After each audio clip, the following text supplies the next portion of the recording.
एक घने जंगल में एक छोटा सा बेबी एलिफेंट रहता था।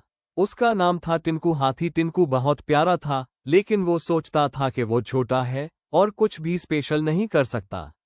जंगल के बड़े एनिमल्स तेज दौड़ते, द मंकीज ऊंची ऊंची ट्रीज पर चढ़ जाते थे, बंदर बर्ड्स आसमान में उड़ जाते थे। पंछी टिंकू ने उदास होकर कहा, मैं ना तेज दौड़ सकता हूँ, ना ट्री पर चढ़ सकता हूँ, ना उड़ सकता हूँ।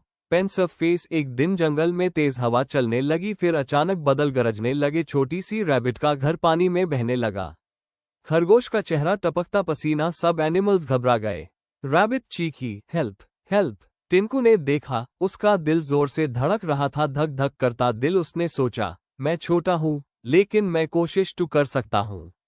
टिंकू तेज तेज चला और अपनी लंबी सूंड से रैबिट को पाकर लिया। हाथी फेरस ने अपने स्ट्रांग पैरों से मिट्टी जमा करके पानी का रास्ता रोक दिया। बाइसेप्स लहर। थोड़ी देर में बारिश रुक गई। रैबिट ने मुस्कुराते हुए कहा, थैंक यू टिंकू, तुमने मेरी जान बचा ली। चमकता दिल। सब एनिमल्स ने तालियां बजाई। ताली बजाने मंकी बोला, टिंकू सबसे स्ट्रांग है।